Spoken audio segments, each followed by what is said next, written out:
Hello à tous et bienvenue dans ce nouvel épisode de Savoir-faire, un podcast de la marque Jani.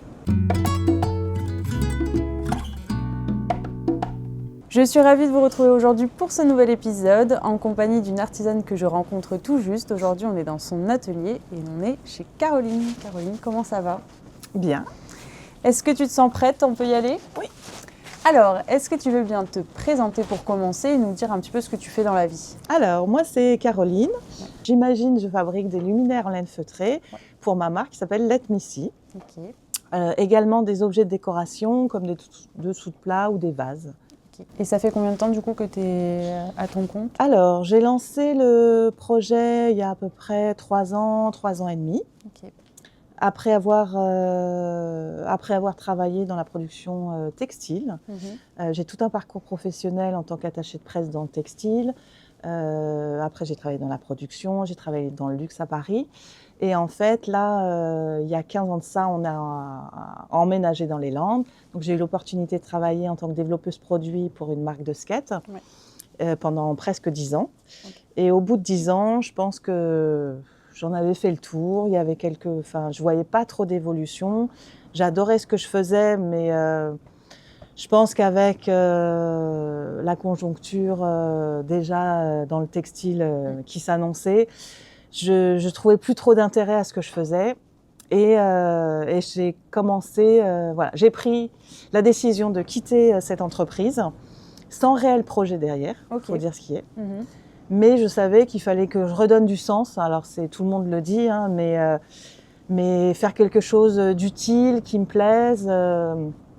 Et c'est comme si la laine feutrée était venue à moi. Okay. Après, c'est vrai qu'on est dans une région où elle est assez présente au final, donc c'est ça qui t'a... En fait, voilà, l'idée du projet, s'il fallait que je lance un projet, c'était aussi de réfléchir un peu aux matières premières qu'on peut avoir ici dans les Landes ou au Pays Basque. Et quand je dis que la laine feutrée est venue à moi, c'est que tout ce que je regardais, moi j'ai eu besoin de luminaires à la maison, tout ce que je regardais en matière de décoration, c'était de la laine feutrée. Okay. Et un jour, je me suis dit, pourquoi pas me lancer dans la laine feutrée, apprendre. Et en fait, comme dans beaucoup de choses dans ma vie professionnelle, je suis autodidacte. Okay.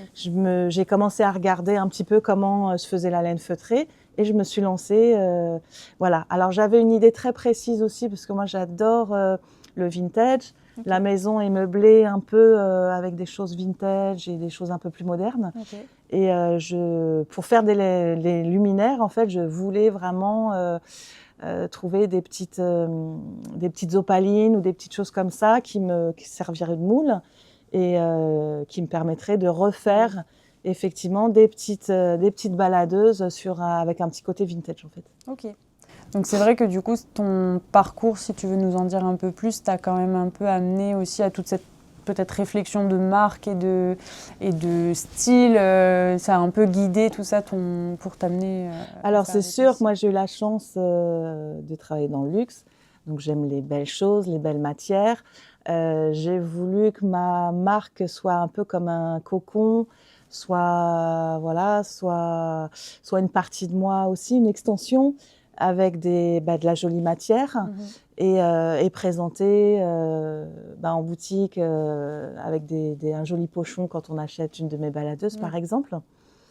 Et voilà, j'ai réussi. Alors, quand j'ai lancé le projet, je n'avais pas encore trouvé de fournisseur de laine au Pays Basque. Okay. Mais je ne me suis pas arrêtée là parce que sinon, on ne fait jamais rien. Ouais. Et en fait, l'opportunité a fait que j'ai trouvé un fournisseur de laine Manèche chez qui j'achète ma laine cardée. Okay. Voilà, les brebis Manèche viennent du Pays Basque. Et aujourd'hui, effectivement, c'est vraiment ma marque de fabrique. C'est d'utiliser cette laine qui est une laine assez rustique, avec parfois quelques petites impuretés. Ouais. Et donc, je la mets à l'intérieur de toutes mes baladeuses, de toutes mes lampes. D'accord. Ouais. Et sur le dessus, donc ce qui est bien, c'est comme c'est une laine assez longue, je mélange avec une laine un peu plus courte, qui est un peu plus propre, on va dire. Et les deux réunis font un parfait mélange de laine feutrée pour que mes baladeuses aient une jolie tenue. Ok. C'est vrai qu'en plus, quand même, au Pays Basque, la laine Manèche, c'est Enfin, c'est une filière qui a besoin aussi d'être un petit peu renouvelée. Et enfin, j'ai cru comprendre qu'il y avait quand même beaucoup de matières premières et parfois pas forcément beaucoup de marques derrière qui pouvaient les utiliser. Donc c'est cool de l'intégrer à ton projet. Ce que je voulais aussi dans le projet, c'était souvent, là, on a une image un peu désuète de la laine feutrée qu'on va trouver peut-être sur des marchés avec des vases ou des chapeaux, mais parfois pas forcément, enfin un peu pas à la mode en fait. Et moi, j'ai voulu vraiment revaloriser cette matière en la retravaillant de façon assez, pas haut de gamme, mais voilà. Moderne aussi. Moderne. Oui, c'est le terme, même si mon inspiration est vintage. Voilà, je voulais montrer aussi qu'avec de la laine feutrée, on pouvait faire des belles choses qui rentrent dans la maison, de la belle décoration. Donc ça, c'était vraiment mon projet initial. D'autant que moi, j'ai fait de l'art plastique, je voulais être décoratrice intérieure quand j'étais jeune, j'ai fait de l'archi. Et je savais qu'un jour ou l'autre, voilà, j'y retournerai par un biais ou un autre. Toute ma carrière, je l'ai faite dans le textile, voilà, parce que les opportunités à ce moment-là se sont ouvertes à moi pour travailler dans le textile. Mais je savais que je retournerais à la décoration à un moment donné.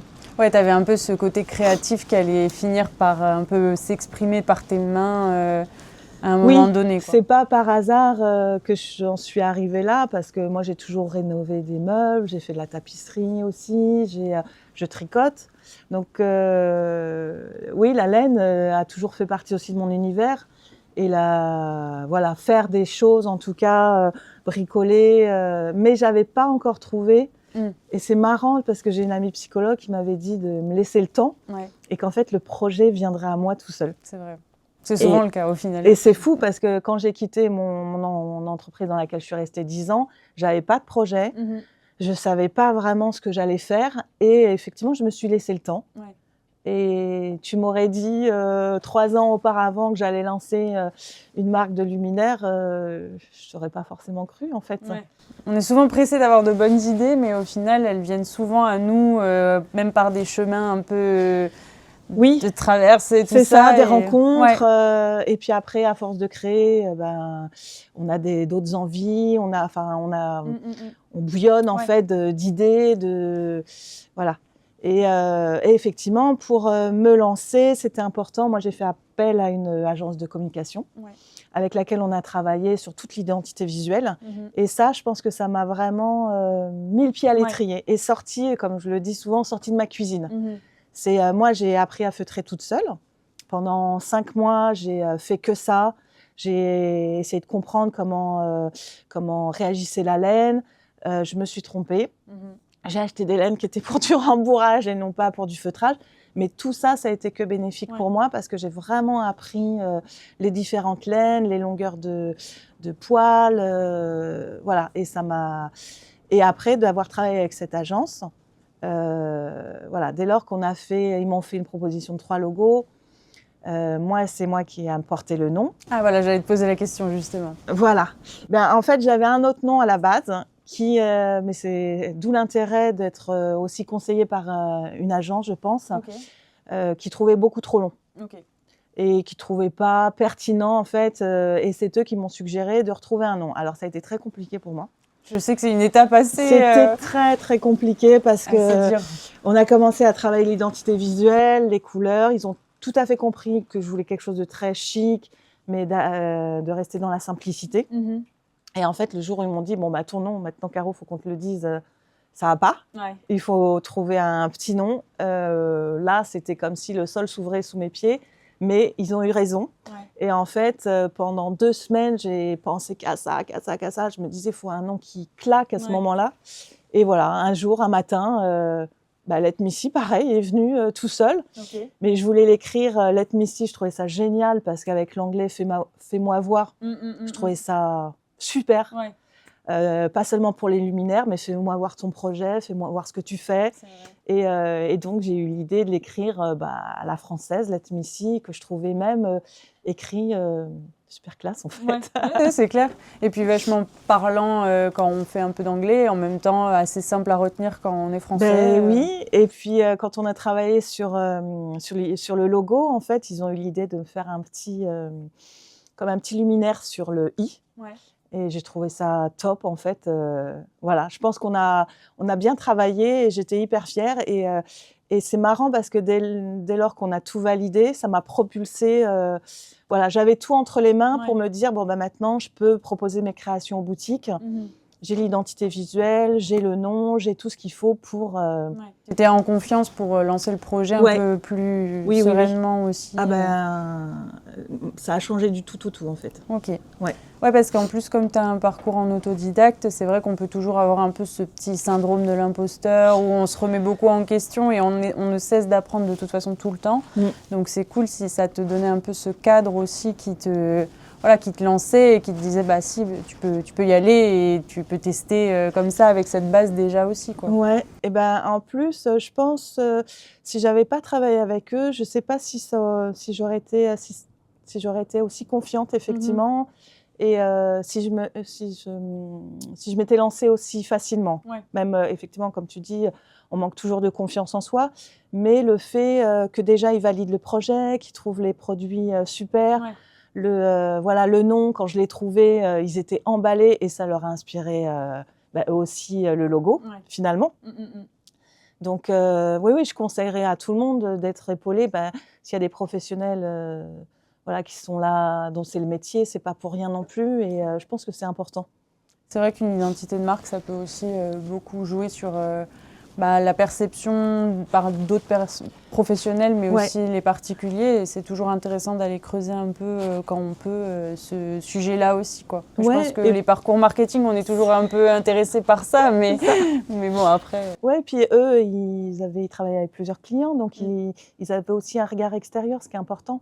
Parce que quand tu es tout seul, toi, à réfléchir à tes petits trucs, c'est vrai que d'avoir un regard professionnel de l'autre côté, ils sont habitués à travailler sur des projets, à faire des logos. Donc, moi, j'étais vraiment en toute confiance entre leurs mains pour justement pouvoir lancer ma propre marque. Ah, c'est bien. C'est un beau choix de ta part et puis un beau lancement aussi, un bon début, quoi. Mais après, c'est vrai que moi, je savais exactement ce que je voulais, où je voulais aller. Donc, ce qui est bien, c'est que en travaillant pendant 10 ans dans la production textile, j'étais en contact avec différentes usines. Et en fait, au départ, on a lancé des étiquettes carton, mais moi, c'est pas du tout ce que je voulais. Et une fois que j'ai toutes les étiquettes carton, je les ai utilisées. En fait, je me suis remise, moi, sur mes labels. Et j'ai travaillé avec une ancienne de mes usines qui est au Portugal. Et ils m'ont fait exactement ce que je voulais. Un petit... ce qu'on appelle les ink tags en tissu. Voilà, tu vois, avec un petit texte. Voilà. Et ça, ils n'ont pas réussi à me le faire. Donc, moi, un an après, en fait, j'ai développé... Oui, ça évolue toujours aussi, tous ces détails. Mais après, c'est vrai que tu as quand même un œil pour ce genre de choses qui est assez travaillé, quoi. Depuis le début, je savais exactement ce que je voulais. Mais voilà, c'est pareil. Je ne me suis pas arrêtée à... Il ne faut pas s'arrêter à des petits détails. Je pense qu'on peut toujours y revenir. Et c'est ce qui s'est passé, en fait. Quand on est entrepreneur et artisan, même entrepreneur en général, c'est vrai qu'on commence toujours d'une base et après tout évolue et même l'identité visuelle. Moi, j'ai une de mes meilleures amies qui le dirait qu'une identité visuelle, ça évolue aussi avec la personne qui est derrière et que c'est jamais figé et qu'en fait, faut être ouvert aussi à tous ces petits changements et toutes ces petites évolutions pour que justement le projet prenne toute la vision qu'on a pour lui. Il ne faut pas s'arrêter, c'est ce que je m'étais dit, parce qu'au début, je n'avais pas de trésorerie pour, pareil, acheter des sacs. J'avais des vieux tissus vintage et les petits pochons, je les ai faits avec des vieux tissus que j'avais. Et puis, petit à petit, j'ai eu un peu de trésorerie et j'ai trouvé des fournisseurs, parce que le tout, c'est aussi trouver des fournisseurs. chez qui aujourd'hui j'achète des petits pochons. J'ai au départ fait un tampon encreur voilà, de ma marque Let Me See, et j'ai trouvé un autre atelier qui m'en a fait un autre, où là j'ai rajouté le logo, ce que j'avais pas fait au début. Enfin, voilà, je pense qu'il faut faut se lancer, faut pas se mettre des barrières là où il y en a pas. C'est pas grave, tout le monde s'est lancé un jour, si c'est pas complètement comme il faut, mais voilà, moi je savais exactement où j'avais envie d'aller, donc aujourd'hui je suis vraiment contente parce que il y a beaucoup de boutiques qui m'ont fait confiance. C'est trop bien ça. Et aujourd'hui, je suis vendue dans presque 14 boutiques à travers la France. Et voilà. Et ça prend de l'ampleur petit à petit. Et oui, j'ai des nouvelles boutiques chaque saison. Alors moi, même en tant que développeur produit, j'ai vraiment toujours lié c'était vraiment de la collaboration avec les usines. Et aujourd'hui, c'est marrant parce que c'est exactement ce que je reproduis avec toutes les boutiques avec lesquelles je travaille. Moi, c'est vraiment un partenariat presque que j'ai envie de développer. Et effectivement, toutes les boutiques avec lesquelles ça se passe super bien, elles me recommandent toutes les saisons en fait. Et l'idée, c'est pas de leur vendre des créations qu'elles pourraient pas vendre, mais je préfère l'idée qu'elles m'achètent des petites quantités, des mini-séries en fait, et puis qu'au fil de la saison, elles m'en rachètent 3, 4, 5 fois s'il faut en fait. Oui, vous collaborez étroitement pour que ça se passe bien et que tout le monde y trouve son compte aussi. Moi, c'est vraiment ce vers quoi je tends, et privilégier le relationnel. Je fais aussi du sur-mesure parce que les boutiques, souvent, elles me demandent s'il faut que je fasse des choses de couleur. Elles me demandent des choses en accord avec ce qu'elles ont déjà dans leur boutique. Et après, alors pour éviter tout stock, moi, je fabrique à la commande. Voilà. Que ce soit pour les boutiques. Alors, il y a des modèles récurrents que je pourrais effectivement fabriquer et me constituer un petit stock. J'ai jamais le temps. Donc, j'ai pris le parti pour le moment de fabriquer à la commande, mais ce qui me permet de ne pas avoir de stock et de ne pas gâcher de la matière première sur des créations qui ne seraient pas vendues après. Oui, et puis ça se passe bien aussi comme ça. Je crois que ça commence à être de plus en plus... un modèle en tout cas qui fonctionne bien tant pour les pros que les particuliers. Donc c'est vrai que c'est... comme un système de précommande en fait, voilà. Il y a de plus en plus. Et puis c'est marrant parce que j'ai lancé aussi des petits modèles qui, on va dire, sont morts dans l'œuf. Donc c'est bien aussi de voir quels sont les modèles qui fonctionnent, qui marchent, qui plaisent. Là, j'ai quelques petites nouveautés que je vais sortir, mais l'idée aussi, c'est de continuer avec mes petits modèles qui marchent, de les faire évoluer. Par exemple, celui-là, ce petit modèle qui s'appelle Denise, je le propose soit avec des petits trous, soit avec des petites étoiles dorées. J'ai un autre modèle de suspension sur lequel je vais rajouter des petites choses. Voilà. Maintenant que les boutiques connaissent mes modèles, en fait, j'essaie de les faire évoluer et de ne pas avoir non plus 20 modèles.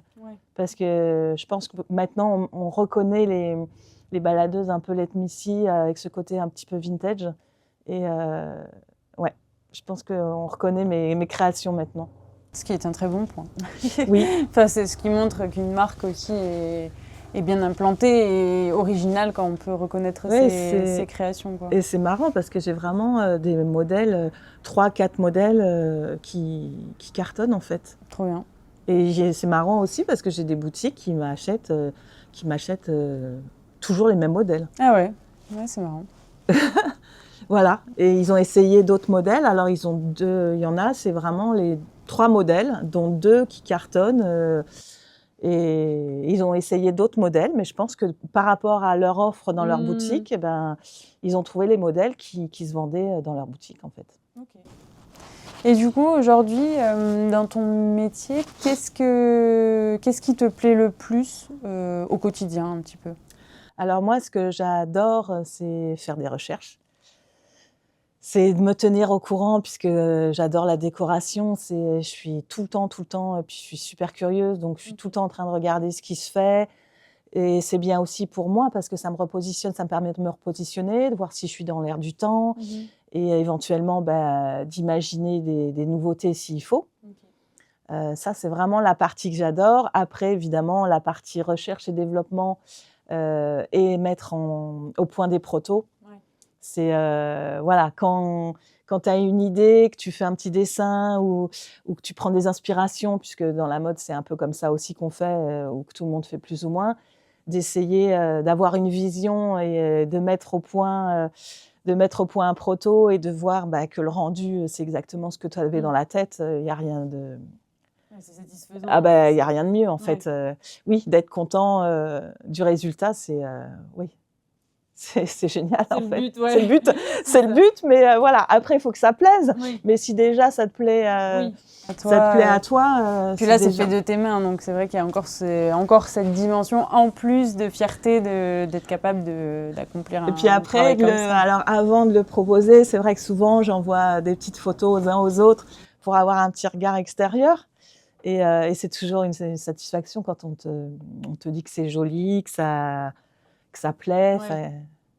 Ouais, la validation, ça compte aussi. Enfin, de ses proches, en tout cas, ou des gens autour, c'est toujours c'est important quand même. Oui, même si... Oui, c'est important pour moi, en tout cas, comme tu parlais tout à l'heure du syndrome de l'imposteur, c'est vrai que quand tu es autodidacte de pas mal de choses, parfois tu te poses, tu te poses des questions aussi, et c'est... Et puis en plus, quand on est entrepreneur et artisan, on est souvent tout seul aussi dans son métier au quotidien, et parfois même on n'a pas forcément toujours un entourage qui est hyper dans l'entrepreneuriat ou à son compte, et du coup c'est vrai que c'est cool quand on peut même, ne serait-ce qu'à quelqu'un qui est pas artisan, faire part de ses projets et de pouvoir avoir des retours, quoi. Oui, oui, parce que parfois j'ai des copines qui me suggèrent des petites choses. Donc, c'est intéressant aussi parce que, comme je disais tout à l'heure, plus tu crées, plus tu as d'idées, en fait. Et souvent, ça bouillonne. Après, il faut les canaliser aussi. Il faut pas... Parce qu'au départ, je pense que souvent, tu as envie d'aller partout et nulle part. Donc, c'est ce qui m'est arrivé aussi. Je voulais faire plein de choses. J'avais plein de choses dans la tête. Et maintenant, j'essaye vraiment de me canaliser sur des choses. Et je suis toujours preneuse pourquoi pas, de suggestions. Voilà, sur des petits liserés ou des petites choses ou des couleurs, pourquoi pas. Donc, c'est toujours bon à prendre, en fait. Dans ton quotidien aussi, qu'est-ce qui te plaît le moins, peut-être en tant qu'artisan ou entrepreneur? Alors, ce qui est compliqué, et moi, je me suis lancée grâce à une couveuse. Ouais, parce que moi, toute la partie financière, administrative, pour moi, c'était vraiment... En fait, je ne me voyais pas, et j'ai eu la chance d'intégrer une couveuse. Mais c'est vrai que je me disais, créer en même temps, de gérer des devis, des factures, de l'argent, je ne savais pas où j'allais pouvoir mettre ma tête, en fait. Et je me suis enlevée toute cette partie-là grâce à la couveuse, ce qui m'a permis de me concentrer uniquement sur la création. C'est chouette. Ce qui était, pour commencer, je pense que c'était une bonne chose, en fait. Et aujourd'hui, oui, la partie administrative, tu es obligé de la faire, mais c'est pas celle que je préfère. Ça revient souvent, hein. C'est pas une surprise. Voilà. C'est vrai que tout ce qui est trait au financier et à l'admin, c'est pas bon. Mais finalement, moi, j'aime bien tout maîtriser. Donc, tu apprends aussi. J'apprends. C'est vrai que moi, j'aime bien l'idée de tout faire, en fait. Tu vois, le site internet, c'est moi qui l'ai fait toute seule aussi. Je me suis lancée l'hiver dernier.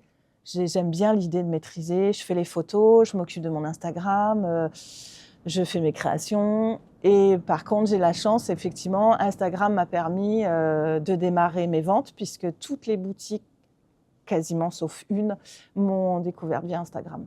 C'est un bon canal, c'est vrai, de visibilité et d'acquisition client, quoi. On m'avait dit que si au départ j'étais rigoureuse, effectivement, dans le suivi Instagram, si je postais régulièrement, mais je ne pensais pas que toutes les boutiques me contacteraient via Instagram. Ça, c'est bon. Voilà. Et aujourd'hui, effectivement, le luxe non, mais voilà, maintenant que j'ai quand même pas mal de boutiques, moi maintenant j'ai fait des recherches, évidemment, et il y a des boutiques avec lesquelles j'aimerais travailler. Il y en a une notamment sur Paris, c'est la seule que moi j'avais contactée à l'époque. Ok, Il y a déjà, ça fait au moins 2 ans qu'on travaille ensemble. d'accord. Une très belle boutique. Et j'ai eu la chance, je trouvais que mes produits colleraient parfaitement dans cette jolie boutique qui est un peu comme un loft dans une arrière-cour à Paris. D'accord. Et voilà, et cette personne a ouvert une deuxième boutique à Bruxelles et là, elle m'a demandé également des lampes pour Bruxelles, Trop pour chouette. sa boutique de Bruxelles. Donc Trop bien. je suis ravie. Bah ouais, normal, tu m'étonnes. Et C'est peut-être une autre ouverture. Ouais, Voilà, c'était complètement inopportune parce que voilà, je n'aurais pas eu l'idée d'aller me développer en Belgique. Mais là, grâce à elle, effectivement, et vraiment, elle a des très très belles choses dans sa boutique qui sont complètement dans l'air du temps et qui collent. Enfin, mes créations collent parfaitement à l'atmosphère de sa boutique. Donc, je suis ravie. Ouais, trop chouette. C'est une belle note, ouais, c'est ça. ouais, c'est cool. Aujourd'hui, est-ce que c'est ton métier à temps plein, le feutrage, ou est-ce que tu as quelque chose à côté et est-ce que tu vis de cette passion aussi, de ce métier? Alors aujourd'hui, je commence à en vivre. Effectivement, après, tout dépend de ce que tu as besoin pour vivre. Alors, jusqu'au mois dernier, j'avais un autre. Je jonglais avec un autre travail, ce qui me permettait d'avoir une petite sécurité. Mais au-delà de l'aspect financier, moi, j'ai toujours travaillé en équipe. Et pour moi, c'était essentiel aussi d'avoir une dynamique, de garder une dynamique aussi, avec des horaires qui me permettaient de jongler aussi et d'honorer toutes mes commandes. Alors, c'est beaucoup de travail. Ouais. Faut pas se mentir parce que c'est les week-ends, c'est les jours fériés. Oui, je sais, oui. Voilà, mais c'est le prix à payer, je pense aussi, pour commencer. Là, pour le moment, je me consacre pleinement à Let Me See. Trop chouette.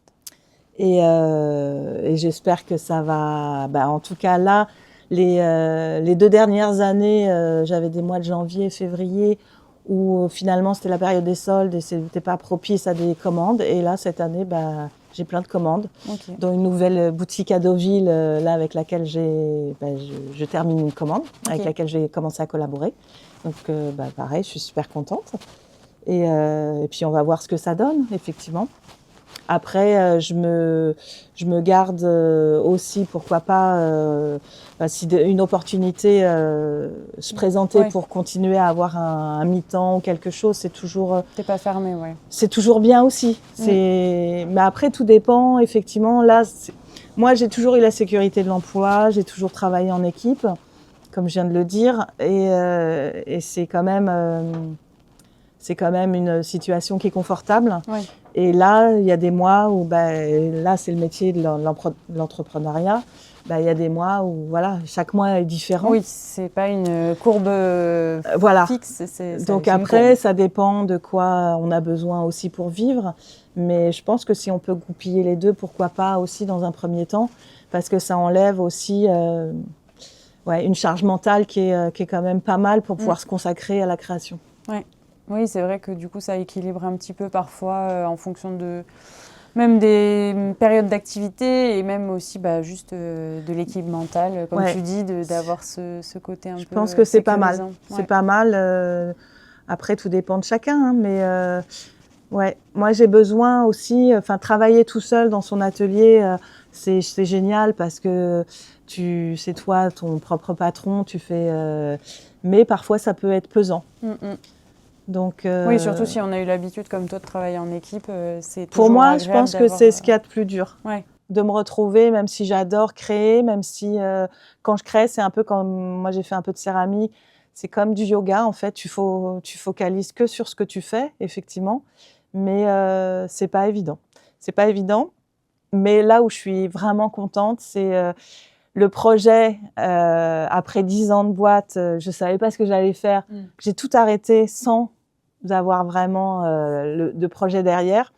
Mais j'ai rencontré tellement de gens intéressants, tellement de gens qui m'ont, que j'aurais jamais croisé si j'étais restée salariée.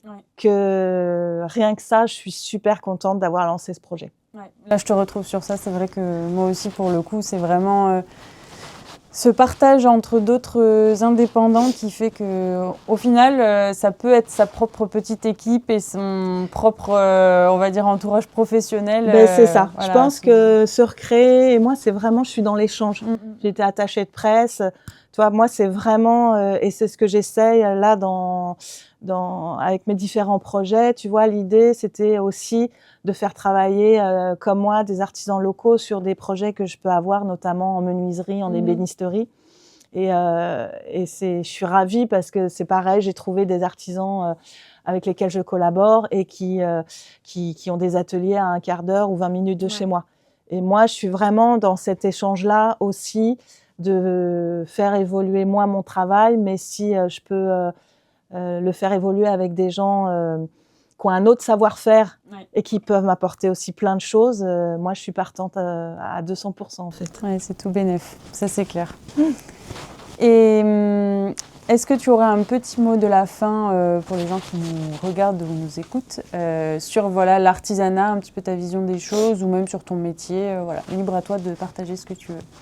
Ben l'artisanat, effectivement, aujourd'hui est peut-être dans l'air du temps, mais il ne faut pas se leurrer, c'est pas si facile que ça. Moi, je suis vraiment contente d'avoir sauté le pas. Si j'étais pas partie de la boîte dans laquelle je travaille, je sais pas si j'aurais eu le cran ou le courage de sauter le pas. Parce que quand tu es dans une entreprise, ben, finalement, tu as tes petites habitudes, mais moi, en fait, ça me comblait plus. Donc, j'ai eu besoin quand même d'aller voir ailleurs, de trouver, ouais, comme je disais tout à l'heure aussi au début de l'interview, du sens. Aujourd'hui, je suis super contente d'en être arrivée là où je suis. Il faut rien lâcher. Faut rien lâcher, mais voilà, pour toutes les belles rencontres que j'ai faites, le pas méritait vraiment d'être voilà, d'être sauté en fait. Et rien que pour ça, je reviendrai pas en arrière. Et du coup, tu t'épanouis aussi plus dans cette voilà. C'est mon bébé, c'est voilà, de le voir dans les boutiques, c'est comme si c'était pas mes pièces à moi.